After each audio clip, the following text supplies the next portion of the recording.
Halo teman-teman, aku Novel Adibayu Kencono dan kalian bisa panggil aku Novel. Oke, jadi kali ini kami akan bahas apa itu politik pintu terbuka. Tapi sebelumnya kita perlu cari tahu dulu nih apa itu politik pintu terbuka. Jadi nggak usah banyak omong, langsung aja kita gas. Cekidot. Jadi, definisi dari politik pintu terbuka adalah sebuah sistem yang dimana pemerintah itu memberikan kesempatan bagi karyawan swasta untuk menanamkan modalnya di Indonesia. Nah, awal mula sistem ini diterapkan di Indonesia adalah ketika kaum liberal memenangkan suara di parlemen Belanda, sehingga politik pintu terbuka atau open door policy mulai diberlakukan. Pada masa itu, tenaga kerja dan tanah dianggap sebagai milik perorangan atau individu, sehingga terdapat kebebasan dalam mengatur tenaga kerja yang bertujuan untuk meningkatkan kualitas rakyat.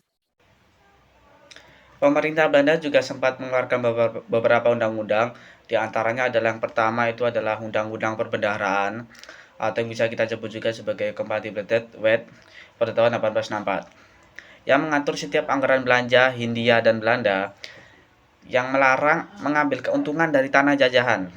Yang kedua adalah Undang-Undang Gula atau yang bisa kita sebut juga sebagai Suikerswet pada tahun 1870 yang mengatur perpindahan monopoli tanaman tebu dari pemerintahan ke swasta. Dan yang ketiga dan yang terakhir adalah Undang-Undang Agraria atau yang bisa kita sebut juga sebagai Agraria Seswet pada tahun 1870 juga yang mengatur tentang dasar-dasar politik tanah. Berikut ini juga ada faktor-faktor pendorong diberlakukannya sistem ini. Juga menyediakan tenaga buruh yang murah dan alam Indonesia yang melimpah. 3. Banyaknya modal yang tersedia karena keuntungan sistem tanam paksa. Adanya bank-bank yang menyediakan kredit bagi usaha-usaha pertanian, pertambangan, dan transportasi. Guys, mungkin kalian akan bertanya-tanya tentang kapan pelaksanaan dan juga dampak yang dirasakan pada rakyat pribumi tersebut. Maka dari itu, mari kita bahas kapan pelaksanaan dan juga dampak dari sistem ini. Oke, kita mulai dari yang pertama, yaitu pelaksanaan politik pintu terbuka.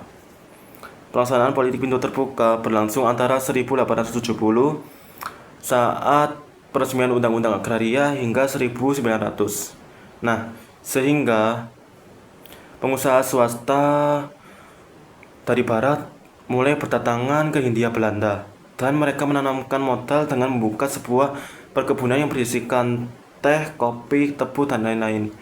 Dan pemerintah Belanda juga membangun sebuah sarana dan prasarana fisik seperti jalan raya, saluran irigasi, pabrik, kemudian waduk, bendungan, dan lain-lain. Namun, untuk membangun fasilitas tersebut, pemerintah Belanda menyerahkan sebuah tenaga kerja rakyat secara paksa melalui kerja roti. Untuk dampak dari sistem ini ada dua, yaitu dampak positif dan dampak negatif.